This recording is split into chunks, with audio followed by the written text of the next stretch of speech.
అపరిచిత వ్యక్తులను నమ్మి బైక్పై లిఫ్ట్ ఇవ్వరాదని బాన్సువాడ డీఎస్పీ జగన్నాథ్ రెడ్డి తెలిపారు. కామారెడ్డి జిల్లా పిట్ల మండలంలో బైక్ దొంగతనానికి పాల్పడుతున్న వ్యక్తిని పోలీసులు రిమాండ్కు పంపారు. ఈ సందర్భంగా డీఎస్పీ మీడియాతో మాట్లాడారు.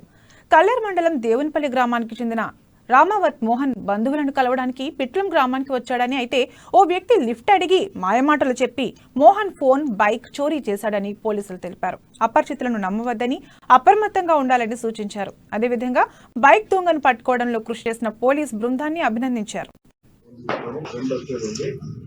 మాట్లాడదానేమని ఫోన్ తీసుకున్నాడు, ఈ బండి కూడా తీసుకొని వెళ్ళిపోయాడు. అదే రోజు సేమ్ టైం వెళ్ళిపోయి మళ్ళీ రిటర్న్ రాలేదు. దాని గురించి అక్కడ ఇక్కడ కూర్చొని మోహన్ కానీ ఎక్కడ దొరకకపోతే పోలీస్ స్టేషన్కి వచ్చేసి కంప్లైంట్ చేయడంతో ఇక్కడ 196/22 అండర్ సెక్షన్ 420 379 కింద ఎస్ఐ గారు కేసు రిజిస్టర్ చేసుకొని అందులో దర్యాప్తులో భాగంగా ఈరోజు పిట్లం గ్రామంలో మార్కెట్ కమిటీ వద్ద వెహికల్ చెకింగ్ చేస్తుంటే ఒక వ్యక్తి అనుమానాస్పదంగా కనిపించడం జరిగింది. ఆ వ్యక్తిని పట్టుబడి చేసి ఇంటరాగేషన్ చేసి విచారణ చేస్తే ఆయన పేరు చౌహాన్ సుభాష్, సన్ ఆఫ్ గోపాల్, వయసు 29 సంవత్సరాలు. ఇతను వచ్చేసి బేగంపూర్ తాండా పెద్ద కొడపగల్ అని చెప్పి ఆయన ఆ రోజు ఈ మోహన్ ఏ విధంగా అయితే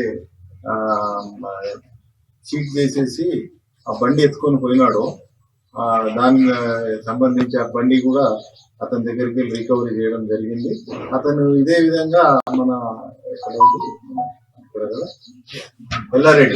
ఎల్లారెడ్డిలో కూడా సిమిలర్ అఫెన్స్, సేమ్ అఫెన్స్ చేయడం జరిగింది. దానికి సంబంధించిన నేరానికి సంబంధించినటువంటి బండిని కూడా సీజ్ చేయడం జరిగింది. ఇతన్ని రిమాండ్ కొరకు కోర్టుకు పంపించడం జరుగుతుంది. ఇప్పుడు ఈ కేసులో మొత్తము 2 బండ్లు, ఒక